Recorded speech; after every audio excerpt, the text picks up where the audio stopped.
All right, y'all seeing it? Yes. Yes. Oh, yeah, the dirt road by the Hughes house. Huh? Yeah, yeah. So this is my kind of motoring.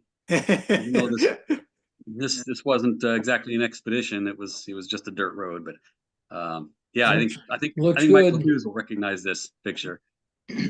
Math. Yes, I think so. So yeah, this talk is about where no MG has tread before, and for good reason. Presentation on common sense or lack thereof. We've done quite a few long distance tours in RTC and loved every minute of it. And somehow every tour always seems to end up on some kind of a dirt road or other strange adventure. Don't know how it happens. It just does. So I think this is where it all started. Was we went to Goff West in 2006. It was our first big tour. It was about was that about a couple thousand-mile round trip, maybe a little more. And this was the descent into madness. This very road right here. We hadn't had enough driving, and so we just kind of ventured out onto this little side road we found, and looks like it went up to a lake. And this was a little road along the Salmon River in Oregon. And you're driving along a road like this, you kind of get fixed on the scenery, and you don't really pay attention to a whole lot else. And before you know it, sometimes you find yourself on an unpaved country road. And you've got your eye on things like this, and next thing you know, you're in the middle of the wilderness, and you're thinking to yourself, what a grand adventure this is, driving a TC out on a dirt road in the middle of the Oregon wilderness. And then you realize, well, maybe this isn't such a grand adventure. Some guy drove his Y-type out here before us. So, all right, it was still fun, but maybe it wasn't a great adventure like we thought it was. But we're no strangers to off-roading old cars, but we hadn't done it with the TC before, and I was a little panicked by the amount of dust all over everything. But fortunately, the hotel had a car wash set up for Goff, so we utilized that, and got the car all cleaned up. Well, the next day I woke up really sick. I might have had a flu or something, but I couldn't even take the TC to the car show. So Linda decided to take it there, never having driven it before, but she didn't have any problems. And when I finally showed up later in the morning, feeling a little better, I found her fastidiously polishing the car. I tried to get my camera out, get a picture of that, but I didn't get it quite fast enough. I really wanted that picture, so I told her she missed a spot on the bonnet, and when she went over there to clean it a second time, I got my photo. So there it is. I don't know if I ever fessed up to that one, but now she knows. She's a keeper. Yeah, I'll say. So the next day, instead of doing the official Goff West tour, we headed out on our own, armed with a really bad map that for some reason showed state highways in the same color as dirt roads. And this should be a sign of what's coming. So we started out on main roads, taking a counterclockwise tour around Mount Hood. Noticed the rare top-up sighting on the Simmons TC. The reason for that is I was still feeling horrible from whatever I had the day before, and it was really cold and rainy when we started out, so we decided better put the top up so it doesn't kill me, and put the side curtains on for the first time ever. We ascended right up into the clouds, and then that's when I found out why you don't use the side curtains, because it was so hot and foggy in the car. We had to stop and take the front screens off, even though it was still raining. Just had to lose that. We got the front side screens off at least, so it wasn't hot and steamy in the car, and continued on up the mountain. Then I spotted a little road that went around the mountain, around Mount Hood, and it looked paved, so we went ahead and took it. The little road got steeper and narrower, which usually isn't a good sign, but we're not that smart, we're not that bright, so we just kept taking it. And right about then, after too many miles to turn back, we found it wasn't paved the whole way. And we're actually on a series of logging roads now, but the scenery was beautiful, so we decided we'd just press on. And it was about then we realized we might not make it back in time for the banquet dinner that we had paid for. We had less than an hour to get back and clean ourselves up, and Oh. 15 miles to travel on increasingly bad dirt roads. So notice how much faster we're going now. You can see by the blurry photo. And the road not only got even narrower, but the pavement uh, had completely disappeared and it got pretty rough at times. And I was more than a little concerned the road would end, but the map said that there was a paved road here. Also, it said there was a paved road here. Also said it would come out on the main highway, so it couldn't be lying to us twice. We figured, so we pressed on. And the road is not as smooth as it looks here. It's just blurry photo makes it look smooth. And Linda was trying her best to keep us on track with the wind blowing and the car bouncing around. We did not get lost, so I'd say she did a good job. And it was right around this point, coming down this dirt hill at top speed, that I noticed something in the road ahead. It looked like a shadow running across the road. It was either a log, which is bad news, or a ditch, which is bad news. I had about 3 seconds to react, and the first second was spent figuring out where I would get a new pair of underwear. And the next second was spent identifying that it was, in fact, a ditch. Not a large ditch, but enough to be concerned about. And the third second was spent in getting whatever braking I could get done and then getting off the brakes before impact so I wouldn't tear the axle off the car. And somewhere in there, I managed to shout a warning to hang on, and then we hit.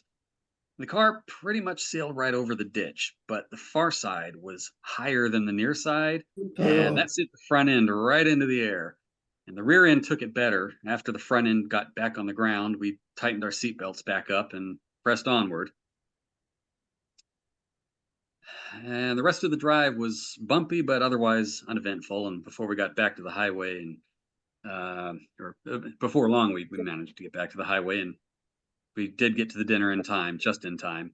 I don't know if Steve said, we didn't have cell reception back there, so if we would have gotten No, we did stuck, not. we were basically screwed.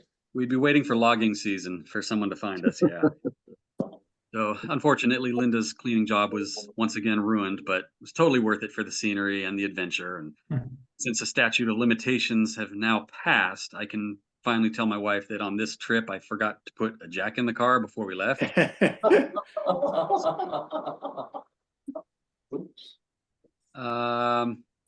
So this is a little road. It might have been from another Goff or maybe a conclave. I don't know. This is in the central or the Southern California wine country.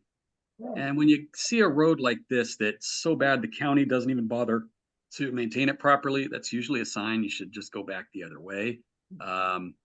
We're not ones to learn from our past mistakes. So we just kept on going. Notice press on regardless. Press on regardless, and here's us pressing on regardless, even when the pavement started to disappear. But we couldn't resist continuing, and at this point, there's really no room to turn around anyway, so why not go forward? So the advantage of roads Fine like road. this, yeah, the advantage is you get these beautiful little roads all to yourself. Disadvantage is that you may be out there for the rest of your life. That gets good. And once again, found ourselves on a dirt track, and this one was really rough, and there was absolutely nowhere to turn around. There's a steep drop off on the left and a hill on the right. The road did eventually dead end, and we managed to turn around. So came back the way we came, and the reward is grand views of the local scenery, of course. And the roads that did have pavement were amazing and completely deserted. So this was another worthwhile adventure, despite all the bumps and ruts. Now, sometimes I sucker other people into coming with us. This was a tour in the Central Coast area of California. This was a conclave, and I just disclaimer: I did warn people ahead of time that there was a dirt section on this road, and there were some concerns from the crowd, but everybody had a blast. So if you get off the main roads and onto some of these country and mountain unpaved lanes, sometimes you can really enjoy the time warp that these cars can offer. There's no one around, and there's nothing from the modern world to remind you that you aren't in the 1940s. And you can even stop in the middle of the road to talk to someone without a giant SUV honking in your ear.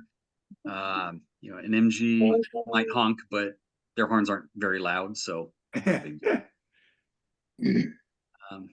This scene is a bit further up the mountain and shows you can even get some fun photos without anyone or anything ruining the scene for you.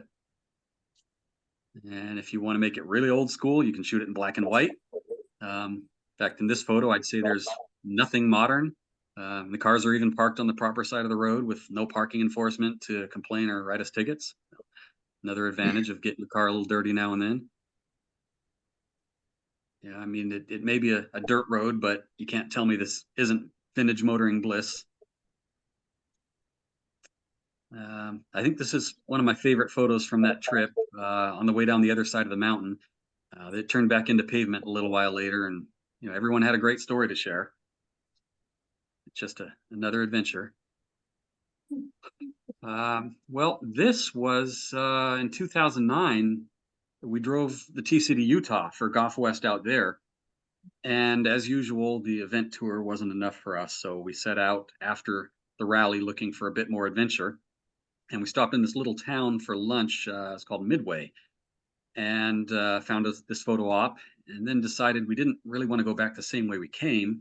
There's too many highways. And so we consulted a map, which should sound familiar. Found this little road on the map. It looked like it went up and over the mountain back to Park City. So here's a sign, literally, that a sane person would take as a warning, maybe to find another route. What did we 15 do? miles down. Yeah, what did we do? That's a rhetorical question. The road did climb the mountain at a really impressive rate. It was super steep. And that's the little town behind us that we were just in. And of course, the pavement ran out. So we might need a class on reading maps one of these days. But at this point, we were already there and the car hasn't had any parts rattle off yet. So we rattled onward. The brush in the oak trees started turning into grass and aspen trees as we gained altitude. And before long, the forest thickened and the air thinned. I noticed the car was slowing a bit as it gasped for breath. And I thought this was a nice spot for a photo, so I pulled over and shut the car down. And as I got out, Linda said she heard something sounded like boiling water. And she was right. I heard it too. I checked the temperature gauge, but it wasn't showing a problem. I went to the front of the car and put my ear near, not on, but near the radiator, and definitely heard boiling. So now I was a bit worried because we were nowhere near civilization and might be running out of coolant. So I opened the radiator and lo and behold, it was still full. So I sat there confused for a minute and then it hit me. We were at about 9,000 feet altitude and the water was in fact boiling in the radiator at normal operating temperatures. Because as we all remember from our high school science class, water boils at lower temperatures at higher altitudes. So the temperature was, you know, a little high, but it was normal enough for climbing a steep, loose dirt road in second gear for the past hour. So we continued upward and onward. The road, of course, worsened as it got higher up into the mountains and the air got thinner. And at times, this road got so steep and rough that I was down to first gear, muscling our way through sharply climbing turns. But the TC pressed on like the champion it is. Then at one point, we were faced with a little dilemma. There was a lake off the main road and a little dirt track leading to it. And I can't really pass up a good photo op. But the path leading to it was really steep and loose and downhill, by the way. And Linda was a little concerned that we wouldn't make it back up. Her concerns were 100% valid, but darn it, there was a lake there. So down we went. And here's, once we got down the steep part, this is the little flat part heading to the lake, just to give you an idea of how narrow it was. And here's the proof we made it in, at least. Not that we made it back out, but here's a bit more proof, and maybe the obligatory selfie. And, we don't look too concerned, I don't think, in the picture. When we departed, it was really loose and dusty. So much so that there was a family who were up there in a big off-road truck who looked a little surprised when they saw us pulling in. And it was so loose and dusty that we just covered them in a dust cloud as I was, spinning my wheels trying to get back up that hill. So sorry, whoever you were. Didn't mean it. So as we departed for the main room, I devised a plan of attack on the hill, and spotted the best line and pushed down on the throttle as hard as I could, and car gave it everything it had, and we made it up. And I'm glad, because the people who we just covered in dust probably wouldn't have been too enthusiastic about helping us get our car unstuck and unblocking the road. But the engineers at Abingdon gave the car a first gear designed for pulling out tree stumps, so there was no problem getting out. So we continued climbing, and the trees got thicker, and they got thicker, and they got thicker. And we stopped here and there to satisfy my newfound hobby of photographing meadows and dusty old cars with boiling coolant. This is getting near the summit of the mountain up here. And the dusty old car with boiling coolant in front of trees, in front of meadows. Linda didn't want to be in the photos, but she got tired of getting in and out of the car. So she's actually in the car, but she's laying down on the seat, so can't see her. I did sneak a picture of her laying down in the car. I didn't tell her I was done somewhere when she did this, but I couldn't find that picture. So we finally got over the summit, and looking back at the little town, that's it way down there in the distance. So you can see how far we came up those roads. And then down the other side toward Park City, it's at that point you can see a little shed down there. We realized we were descending right into a ski lift area. So we're driving the TC down these rough dirt roads past the ski lifts, and we got some really strange looks as this antique car came down out of the pass. But once again, we made it, and it was worth the effort and the cleanup afterward. So on the way home from that trip, this sign caught my eye. Now, there's no way I can pass up something like this. And of course, there's no danger of an off-road adventure or anything crazy like that, right? So we'll just take a photo and move on. So we got our photo. And then we got one more. But it would be really cool to pull the car out onto the salt just to get a photo, right? Wouldn't it? Yes. So here we go. Pulled the car out. This is a TC, probably one of the few that has been out on the Bonneville Salt Flats. And yeah, that was worth doing. I love that picture. Once in a lifetime opportunity, deserves a few photos. So I got a few out there. And the first sign we took a picture in front of was the one as you're pulling into the area. But the official one at the Speedway itself, at Bonneville Speedway, it's really horrible and riddled with bullet holes. It's just a terrible sign. They should probably do something better with that. So we got our usual self-portrait to remember the moment. And then I decided I wanted just one more photo. How did you take that photo? How did you take that photo? I brought a tripod with me, a little tiny tripod. So yeah. So I got the picture I wanted of the small car in a big expanse, and figured, all right, that's enough. We're parked on salt, and salt is not really good for cars. So we're getting ready to leave, and a small SUV came driving across the Speedway toward us, and he pulled up next to us he's surprised to see us out there, and asked us if we were going to drive our car out there. And looking at the 300 pounds of salt packed under his car, I informed him there is no way. So then he said, well, it's actually pretty hard and dry until about 10 miles out, where it starts to get a little soft. And so that got us thinking, and didn't take us long to convince each other to take a ride out there, even if it was just short. We just wanted to experience it. Okay, so we got in the car, fired it up, put it in first gear, aimed it toward the Speedway. Probably not a good idea, but in this presentation so far, have we made any good decisions? No. So off we went. And it was really hard to tell exactly where the speedway was because there's no markers and it's just salt flats in all directions. So I just sort of picked a direction, pressed on the throttle, and off we went. So the experience of driving on the salt was actually amazing.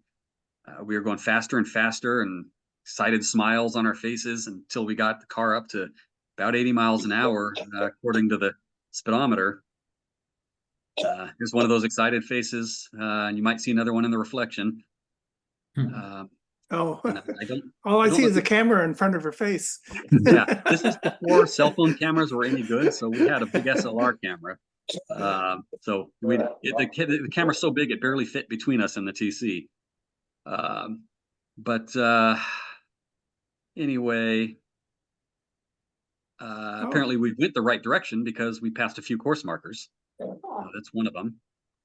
And at this speed, the TC was pushing pretty high RPMs, and I might normally push it even farther, but we're still in the middle of the Nevada desert, 1,000 miles from home, alone and well off the highway in a 1949 MG. So in the interest of making it home and even making it out of here alive, 80 miles an hour would be enough. Windshield was down, you could have gone faster. Yeah, well, remember the dust blowing in your face is salt. So yeah, I felt like maybe that wouldn't be comfortable. You wouldn't have noticed. You would not have noticed at speed. Your smile would have been too big. Yeah, maybe.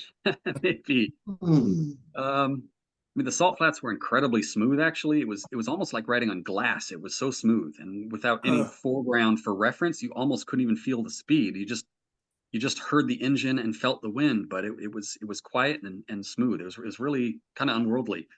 About 2 miles out, I made a big wide turn and headed back the way we came. It was really kind of strange out there, surrounded by nothing but white with the hills in the distance and nothing else visible. It was really kind of out of this world feeling and in feeling and appearance. About halfway back, this might sound familiar. I saw something in the road. It was a huge bump in the ground, about 7 or 8 inches high, and we were headed right for it at top speed.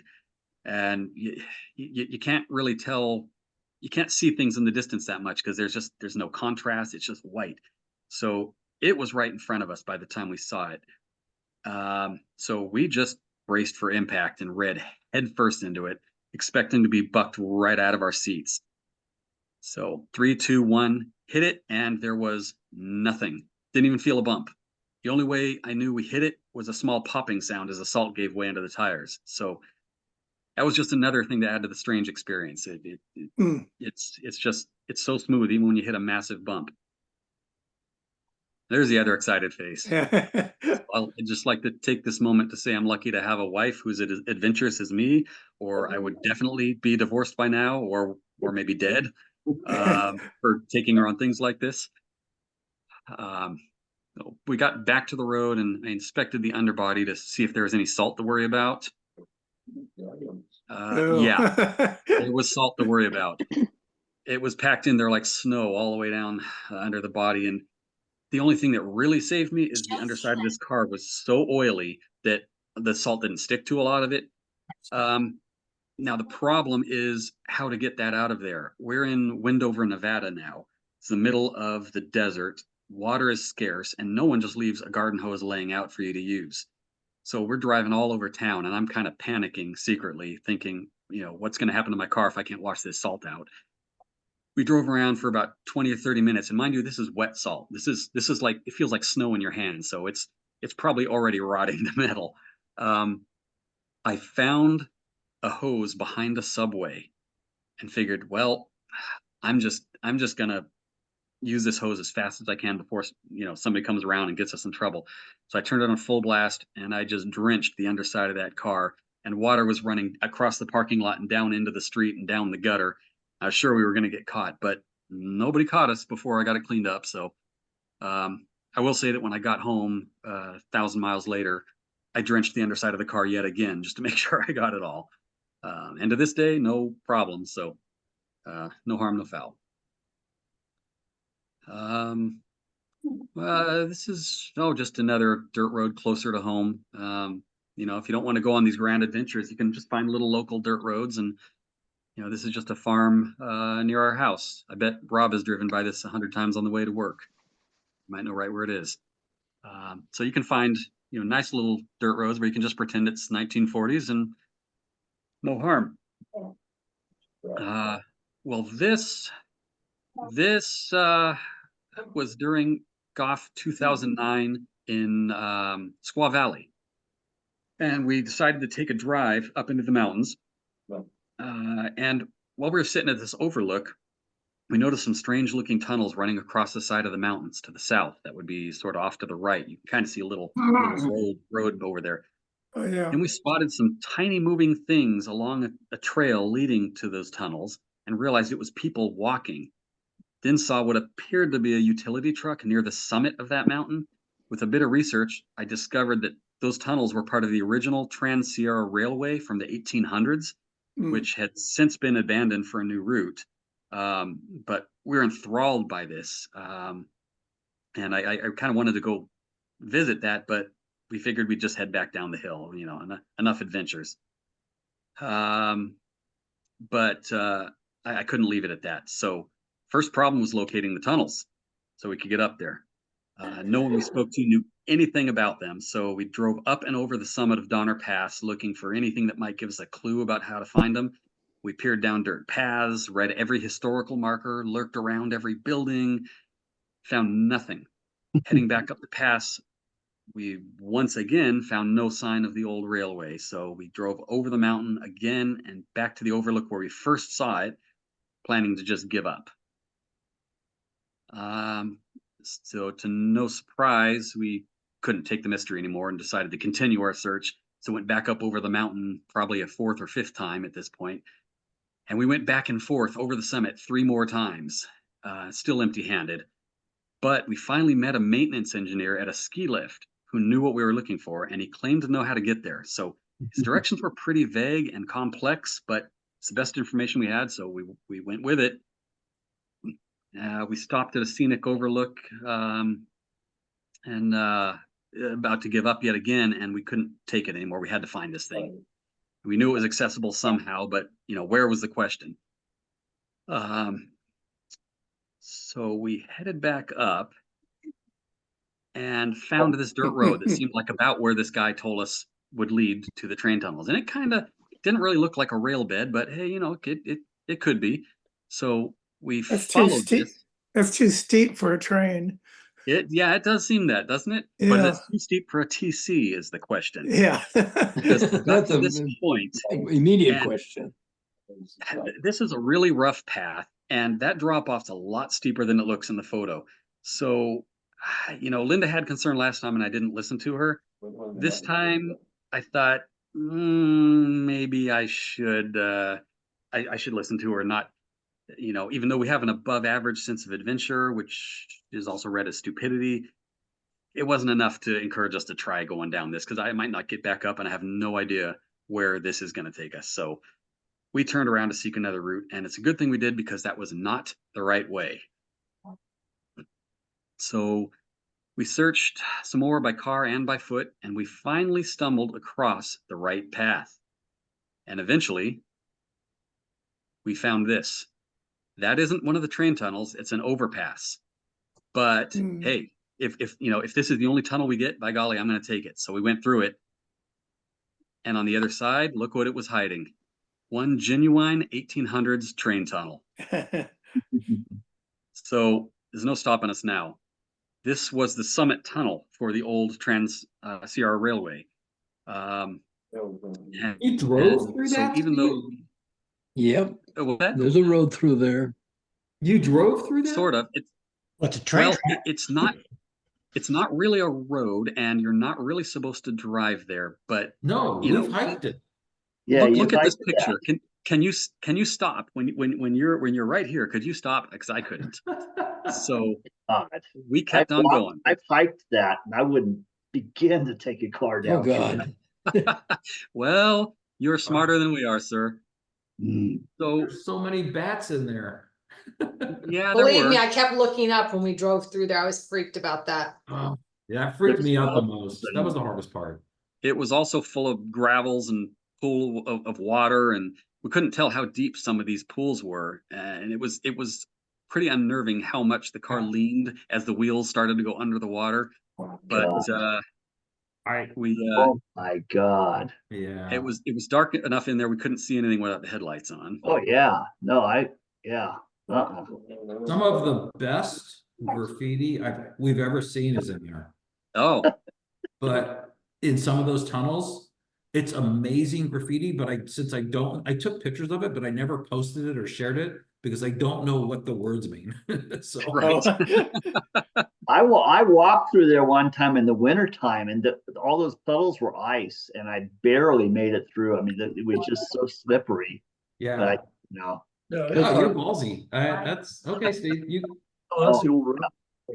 Well, He just didn't go through one or two though. No, It because went you on can't. Yeah, and no, on there's and a bunch on. of them in a row there. I know that area. Yeah. Yeah, there's a Oh, lot yeah. of those tunnels, but my God. My God. well, by the time we got out the other side, we had all three lamps blazing because it was hard to see the rocks and pools. So, but we did come out the other side. And what you're looking at there isn't the tunnel itself. That's a snow shed. That's an extension off the tunnel. So if the snow comes down off that hill, it doesn't bury the tracks.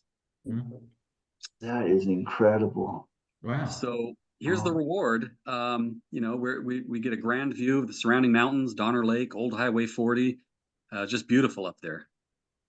There's Donner Lake from the side you don't normally get to see it from. And the obligatory "we were there" photo, of course. This is how I always take them, but this is how Linda likes them better, so we took them both. Yeah. And it was right then, at that spot, when we discovered that there was more history under our feet, literally, than we realized. So not only were we parked atop the China Wall, which is a short story. It's named that because they used a lot of Chinese labor to build this giant wall to hold up the rail bed where we were standing. But just below us is the old Lincoln Highway, which was the original route used by westward bound American settlers.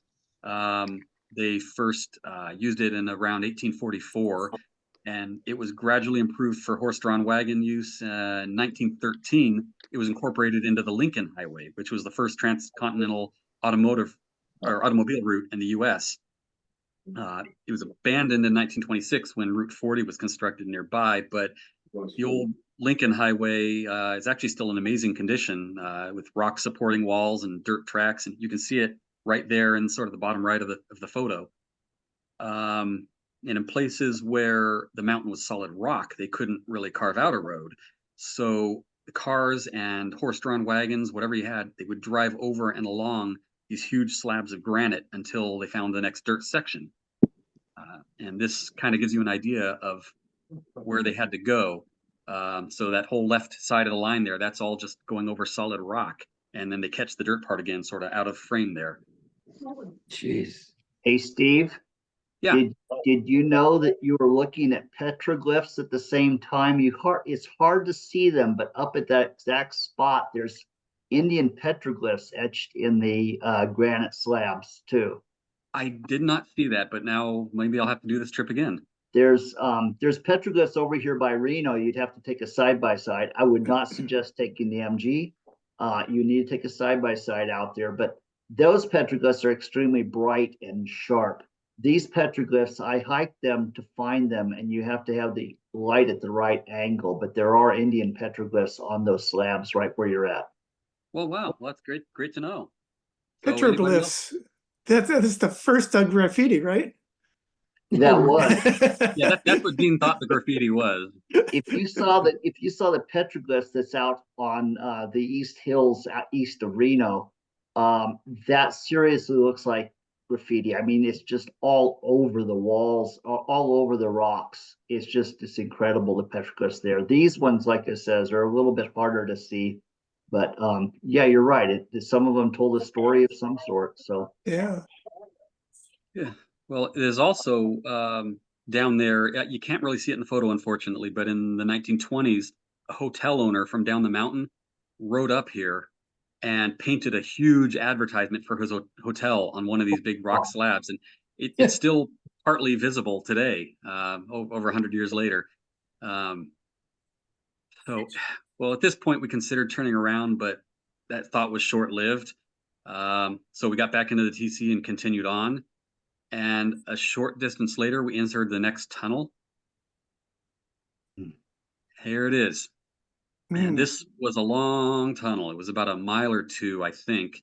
It was Wow. really dark, and it was it was really dark, all rock, and the sound of the engine reverberating through that tunnel. It was like some sort of mythical beast roaring in our ears. It was actually pretty amazing.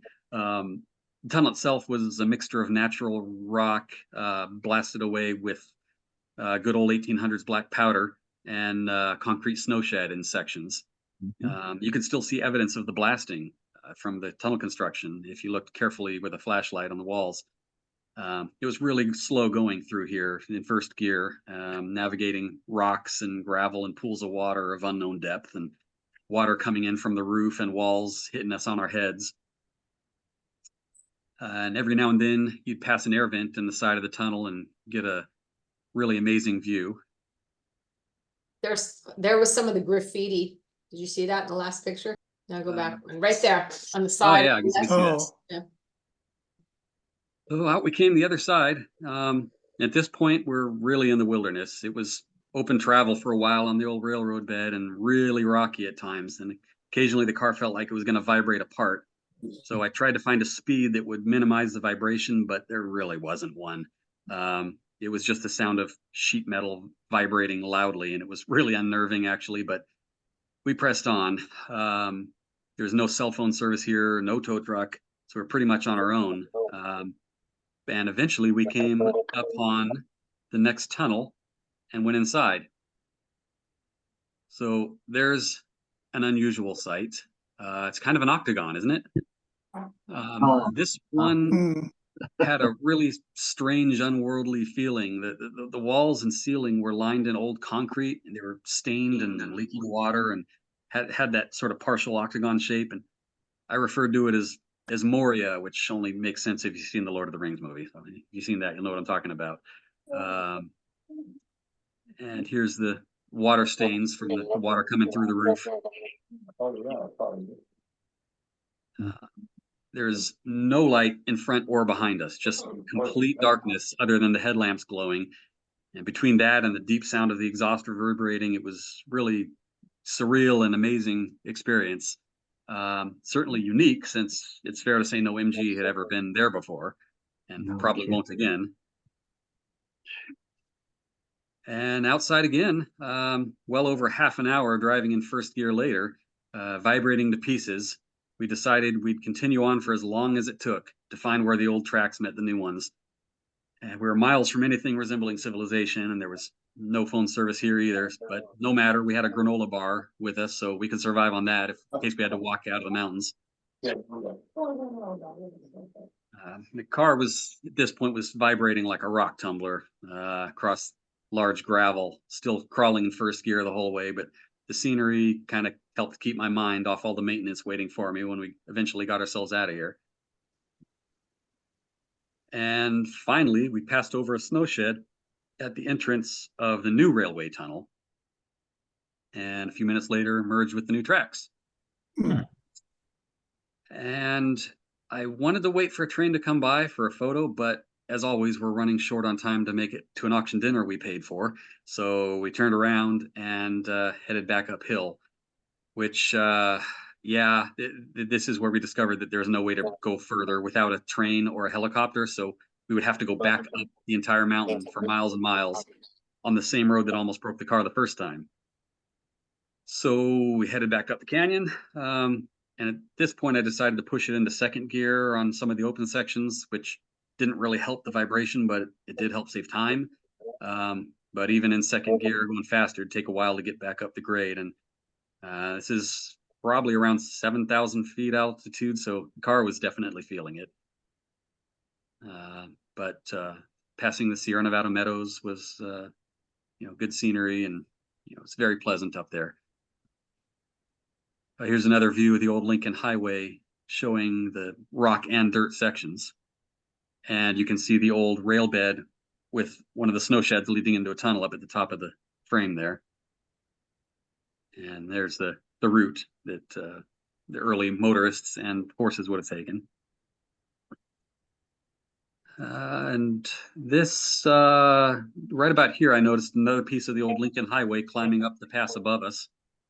You can kind of make that out. There's a closer view of it. And then back through the summit tunnel we went, and thankfully not submerging the car or ourselves in a pool of water. The coming through, we did get a bit wet just from what was dripping off the rocks above us. Didn't hurt us I any. guess you didn't encounter any other vehicles on this trail. Yeah, that's what. No, they're well, I don't think cars are really supposed to be there. They're not supposed to be there. But there was no sign, there was no gate. Okay, It's well, we just didn't look. It was a common sense thing, and we didn't have any common sense. I So- thought it was very interesting that UP or whoever owned that actually left it as publicly accessible, just from a Yeah. trail hiking perspective. I thought that was really Yeah. cool that they did that, because they could have dynamited both ends of those tunnels and made them inaccessible, and they didn't. That's some really great hiking area up there. Agree. Yeah, I agree. We did come across several hikers who were really surprised to see us, but they were all pretty happy about it. Actually, they gave us good comments and thumbs up. So anyway, we made it through the summit tunnel, and victory was ours, and off we went to get to that dinner. But not before stopping at the overlook once again, just to see a piece of our journey across the canyon. You can see it going across the back of the picture there. Mhm. And, That Rainbow Bridge is awesome. yeah. They Once again- came back and reported this operation at the dinner that night. And we thought, well, they're young and foolish. What the hell were they doing up there? And we're not as young anymore, but we're still foolish. You'll notice once again, I destroyed the Linda's cleaning job. So what happens to a car that goes through this kind of adventure time and time again? Well, this was, I think, another Goff actually at the car show. And, a well-loved and well-traveled TC is going to have some scars. And, this car isn't going to win any concours events. So instead of trying to make it look as pretty as I can, I decided I'd point out every scratch and nick on the car. Now, this was at a time when, believe it or not, I had every chip on the car memorized, where it happened, what trip it happened on. So I got some Post-it notes, and I put a Post-it note next to every chip on the car, where it happened. So here you go. You probably can't read these in the pictures, but there's notes from all over the country, or where it happened, what happened, chips, scratches, tear in the seat. In fact, 3 tears in the seats. The spilled gas that ate the paint back there. So the whole car is covered in them. I think we actually ended up winning some kind of prize for creativity. That was 2015 at Roanoke Park. That could have been the one. Yeah. Here, one of these tears was at 1,000 miles. The next one was at 2,000. The third one's at 3,000 miles. It was shortly after this we reupholstered the seats. So not just grand adventures, but the car has been off-road other times. If anybody ever watched the HBO series Westworld, not the original one from the 70s, but the newer one they made a few years ago, RTC is in that show. Now, if you look at this photo, this is actually a screenshot, and there's a dirt road running down this ridge. And if you can see my cursor right here, there's a TC, and there's this huge plume of dust behind it. TC is going down that dirt ridge at about 60 miles an hour. And it's not me, it's a stunt man. And I'll admit I was terrified. I didn't tell him not to go that fast because I didn't think he would. We used the car in a lot of different scenes, and I did have to warn him a few times to slow down and take it easy. But this is one scene it was in. It was a getaway scene, And by the way, that airport isn't there. That's all superimposed. This is actually Hidden Valley, where this ridge is. And that airport is in Acton, I believe, where they shot the scene with the airplane. And so then they took a wide shot of the airport and superimposed it into the Hidden Valley shot. So it looks like he's driving the car down to get on that plane. It was a World War II era thing. And at the bottom of the hill, here he is coming around the turn, making rooster tails. So needless to say, the car got really dirty. You see the length of that skid mark. That's how aggressively he was driving the car. And yeah, it got dirty everywhere. It had weeds stuck underneath and just filthy. And this was the last time I let the car get, that dirty and be that abused. Never again. It was fun being on the production, but nah, not again. So it took me a good month to clean that all up. And no, those are just dirt marks. Those aren't scratches. But even inside, it was just full of dust everywhere. So that was the last big off-road adventure the car had been on.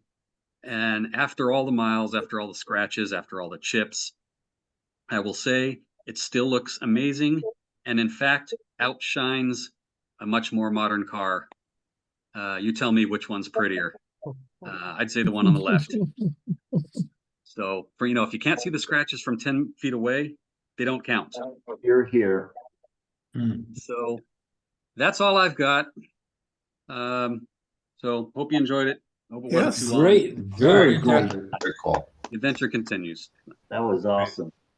Okay.